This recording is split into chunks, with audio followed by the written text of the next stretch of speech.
Hello everyone, myself Nishant Kumar Karn and I am a second year undergrad student from National Institute of Technology, Agartala. ये हमारे नए channel की पुरानी series का एक और नया लेक्चर होने वाला है जिसका टॉपिक है area vector and electric flux. तो चलिए शुरू करते हैं। तो जैसा कि आप लोगों ने देखा, आज के लेक्चर का जो हमारा टॉपिक है that is going to be area vector and electric flux. जी हाँ, एरिया एक वेक्टर क्वांटिटी है, ना कि स्केलर क्वांटिटी। बचपन से हम लोग पढ़ते आ रहे हैं एरिया के बारे में इतना कुछ, लेकिन आज तक हमें ये पता नहीं चला कि एरिया वेक्टर है या स्केलर है। तो इसका जवाब है area is a vector quantity. ठीक है, area is actually a vector quantity and not a scalar quantity. अब अगर यहाँ पर हम लोग इस स्क्वायर को देखें, ए बी सी डी को, तो यहाँ पर अगर इसका एरिया हम लोग देखेंगे, so that is going to be A B cross B C. ठीक है, आप किसी भी दो साइड्स का क्रॉस प्रोडक्ट करेंगे तो वो हमारे इस स्क्वायर का एरिया ही देगा।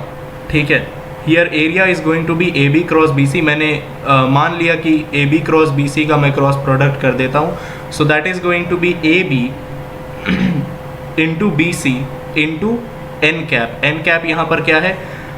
Perpendicular through the plane of the screen. ठीक है, वो डायरेक्शन जो कि ए बी और बी सी दोनों के परपेंडिकुलर हो। ऑब्वियसली क्रॉस प्रोडक्ट में यही होता है। तो एन कैप जो है वो स्क्रीन के परपेंडिकुलर जा रहा है। ठीक है, जो स्क्रीन का प्लेन है उसके परपेंडिकुलर जाएगा, वो हमारा एरिया वेक्टर का डायरेक्शन होगा। अब वो स्क्रीन से बाहर की तरफ भी हो सकता है और स्क्रीन के अंदर की तरफ भी हो सकता है। जी हाँ, अगर हमारा 2 डायमेंशनल कोई एक ऑब्जेक्ट दिया हुआ है तो उसके लिए एरिया वेक्टर दो पॉसिबल एरिया वेक्टर्स है। ठीक है, लेकिन फॉर कन्वेंशन हम लोग उसी एरिया वेक्टर को कंसिडर करते हैं जो कि हमारे गिवन इलेक्ट्रिक फील्ड के डायरेक्शन में होगा। ठीक है, आगे हम लोग इस चीज़ को पढ़ेंगे भी। फॉर अ 3 डायमेंशनल सॉलिड, अगर हम लोग 3 डायमेंशनल सॉलिड की बात करें तो एरिया वेक्टर जितने भी सरफेसेस हैं 3 डायमेंशनल सॉलिड के, उन सभी सरफेसेस से बाहर की तरफ निकलता हुआ एरिया वेक्टर होगा। 2 डायमेंशनल ऑब्जेक्ट के लिए, 2 डायमेंशनल शेप के लिए जो एरिया वेक्टर था वो 2 पॉसिबल थे। लेकिन अगर हमारा कोई एक 3D सॉलिड दिया हुआ है तो उसके हर एक फेस के लिए जो एरिया वेक्टर का डायरेक्शन होगा that will be in the outwards direction, बाहर की तरफ होगा। ठीक है, फॉर एग्जाम्पल अगर हमें कोई एक क्यूब दिया हुआ है तो उस क्यूब के जितने भी फेसेस हैं उन सभी फेसेस का जो एरिया वेक्टर होगा वो उस पर्टिकुलर फेस से बाहर की तरफ निकलता हुआ जो एरिया वेक्टर है उसको हम लोग कंसिडर करेंगे। ठीक है, अब चलते हैं इलेक्ट्रिक फ्लक्स की तरफ। ठीक है, the number of electric field lines passing through a surface in the perpendicular direction is called as the electric flux. ठीक है, इसका मतलब क्या हुआ कि कोई भी एक आपको सरफेस दिया हुआ है, उस सरफेस के परपेंडिकुलर जो इलेक्ट्रिक फील्ड लाइंस निकलेंगी, कितनी इलेक्ट्रिक फील्ड लाइंस निकलेंगी, that is going to be the electric flux. ठीक है, किसी भी सरफेस से के परपेंडिकुलर डायरेक्शन में जो इलेक्ट्रिक फील्ड लाइंस निकलती हैं, number of electric field lines जो निकलती हैं उसको हम लोग इलेक्ट्रिक फ्लक्स कहते हैं। अब जैसे यहाँ पर हमें ये सर्कल दिया हुआ है और इस डायरेक्शन में हमारा इलेक्ट्रिक फील्ड है।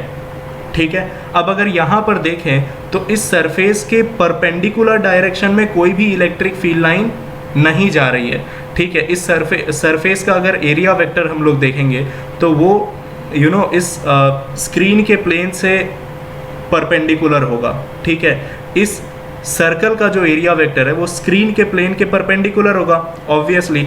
अब अगर इलेक्ट्रिक फील्ड और एरिया वेक्टर के बीच में एंगल अगर 90 डिग्री होता है तो जो फ्लक्स हम लोग कंसिडर करते हैं that is the dot product of electric field and area vector. तो उस तरह से भी अगर आप देखेंगे तो फ्लक्स 0 ही आएगा। ठीक है, जी हाँ, इलेक्ट्रिक फ्लक्स एक स्केलर क्वांटिटी है which is equal to the dot product of electric field and area vector. ठीक है, और थोड़ा सा कॉमन सेंस से भी आप समझ सकते हैं कि कोई भी इलेक्ट्रिक फील्ड इस सर्कल के परपेंडिकुलर नहीं जा रहा है, इसी वजह से जो इलेक्ट्रिक फ्लक्स होगा वो 0 होगा। ठीक है, now electric flux is directly proportional to the surface area expose to the electric field. जो गिवन इलेक्ट्रिक फील्ड है ठीक है, उस इलेक्ट्रिक फील्ड के जितना ज़्यादा एरिया एक्सपोज्ड होगा, जितना ज़्यादा एरिया उस इलेक्ट्रिक फील्ड से एक्सपोज्ड होगा, उतना ज़्यादा हमारा इलेक्ट्रिक फ्लक्स होगा, क्योंकि उतने ज़्यादा number of perpendicular electric field lines निकलेंगी सरफेस के, ठीक है। Also flux is directly proportional to the magnitude of electric field, जितना ज़्यादा मैग्नीट्यूड होगा इलेक्ट्रिक फील्ड का, उतने ज़्यादा फील्ड लाइंस सरफेस के परपेंडिकुलर जाएंगी। इसी वजह से जो हमारा फ्लक्स है that is E dot A, ठीक है, डॉट प्रोडक्ट होता है इलेक्ट्रिक फील्ड और एरिया वेक्टर का, ठीक है। अब जब इलेक्ट्रिक फील्ड यूनिफॉर्म है उस केस में ई डॉट ए होगा, और जब इलेक्ट्रिक फील्ड नॉन यूनिफॉर्म है उस केस में closed integration of E dot D A होगा, ठीक है। अगली स्लाइड पर चलते हैं। For any 3 dimensional solid if no charge is present inside the solid and the solid is present in a uniform electric field, तो उस केस में जो नेट इलेक्ट्रिक फ्लक्स होगा वो ज़ीरो होगा, ठीक है। आप मान लीजिए कि आपको कोई एक क्यूब दिया हुआ है और वो क्यूब, उस क्यूब के अंदर कोई भी चार्ज नहीं है, ठीक है, उस क्यूब के अंदर कोई भी चार्ज प्रेजेंट नहीं है, तो उस केस में, और वो क्यूब हमारा एक यूनिफॉर्म इलेक्ट्रिक फील्ड में रखा हुआ है, that cube is expose to a uniform electric field, तो उस केस में जो नेट इलेक्ट्रिक फ्लक्स होगा that is going to be zero, ठीक है। इससे रिलेटेड आपको मैं एक एग्जांपल दिखाऊंगा, तो आप ये डेरिवेशन जो है वो खुद से कर पाएंगे, ठीक है। मैं जो डेरिवेशन दिखाऊंगा वो थोड़ा सा अलग होने वाला है, वो नॉन यूनिफॉर्म इलेक्ट्रिक फील्ड के लिए होगा। आप इलेक्ट्रिक फील्ड के लिए भी सेम तरह से इस स्टेटमेंट को, यूनिफॉर्म इलेक्ट्रिक फील्ड के लिए भी इस स्टेटमेंट को आप प्रूव करके देख सकते हैं सेम तरीके से। अब in case of 2 dimensional solid unless mentioned the direction of area vector is to be taken in the direction of the given electric field. जैसा कि मैंने आपको पहले भी बताया कि अगर आपको 2 डायमेंशनल सॉलिड के लिए, 2 डायमेंशनल सरफेस के लिए सॉरी, अगर आपको एरिया वेक्टर का डायरेक्शन मेंशन नहीं किया हुआ है तो आप अपने हिसाब से जो गिवन इलेक्ट्रिक फील्ड है उस इलेक्ट्रिक फील्ड के डायरेक्शन में ही आप एरिया वेक्टर को लीजिएगा। तो चलिए अब उस क्वेश्चन की तरफ चलते हैं। यहाँ पर आपको एक क्यूब दिया हुआ है, ठीक है, और ये क्यूब एक नॉन यूनिफॉर्म इलेक्ट्रिक फील्ड से एक्सपोज्ड है, E equal to E naught Y, ठीक है, एक नॉन यूनिफॉर्म इलेक्ट्रिक फील्ड है और इस क्यूब के अंदर कोई भी चार्ज प्रेजेंट नहीं है। तो मैं नॉन यूनिफॉर्म इलेक्ट्रिक फील्ड के लिए इस क्वेश्चन को सॉल्व करता हूँ, आप यूनिफॉर्म इलेक्ट्रिक फील्ड के लिए पिछले स्टेटमेंट को प्रूव कर सकते हैं, ठीक है, सेम तरीके से, एकदम सेम तरीका रहेगा, ठीक है। So let's get started. अब अगर देखें यहाँ पर हमारे पास जो 3 फेस है, सामने की 3 फेसेस हैं, ये हमारा फेस 1, ये हमारा फेस 2, जो नीचे वाला फेस है बॉटम फेस, और ये हमारा सामने वाला फेस है, ठीक है, थर्ड फेस। अब अगर सरफेस 1 के लिए हम लोग देखें तो E equal to E naught into A होगा, क्योंकि E equal to E naught Y था, तो y का वैल्यू इस पर्टिकुलर प्लेन के लिए अगर हम लोग देखें तो that is going to be a, ठीक है। तो E equal to E naught A हो गया। अब इस फेस का अगर एरिया हम लोग देखेंगे तो a स्क्वायर होगा। अब हम अगर फाई 1 निकालेंगे तो phi 1 is going to be E dot A, ठीक है। So E naught A cube cos 180 degree, 180 degree क्यों? क्योंकि एरिया वेक्टर मैंने आपको कहा कि पहले ही कहा कि जो 3D सॉलिड है उसके लिए हर एक फेस का जो एरिया वेक्टर होगा that will be in the outward direction. तो आउटवर्ड डायरेक्शन के लिए एरिया वेक्टर क्या आएगा?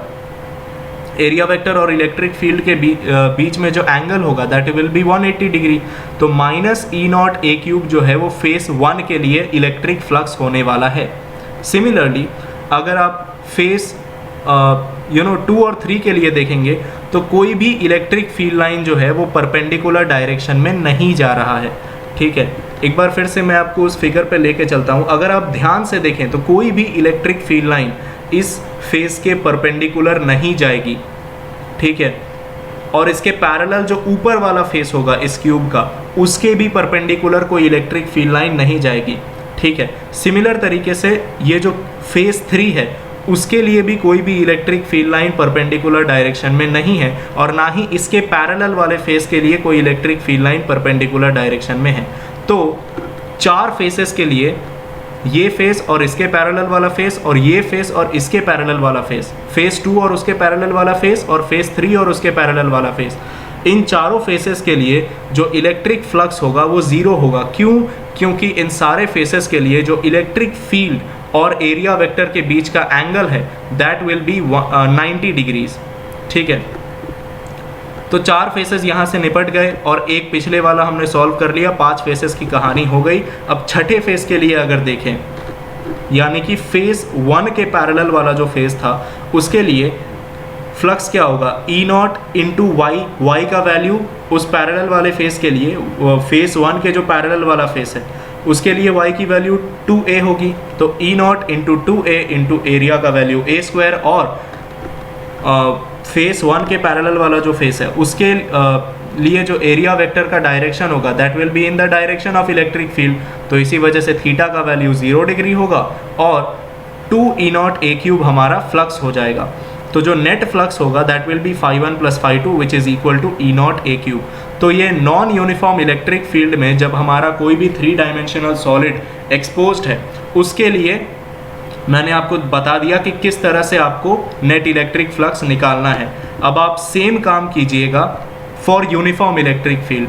ठीक है, ये हमारा एक क्यूब होगा जो कि एक यूनिफॉर्म इलेक्ट्रिक फील्ड के एक्सपोज्ड है और इसके अंदर कोई भी इलेक्ट्रिक चार्ज नहीं रखा हुआ है, इस क्यूब के अंदर कोई भी चार्ज नहीं है, तो उस क्यूब के लिए आप इलेक्ट्रिक फ्लक्स निकालिएगा, आंसर आपका 0 आना चाहिए। ठीक है,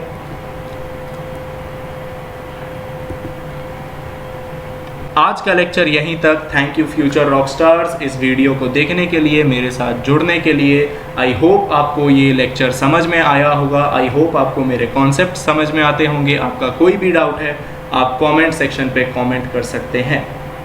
तो आज के लिए इतना ही। Till then bye bye, take care and जय हिंद।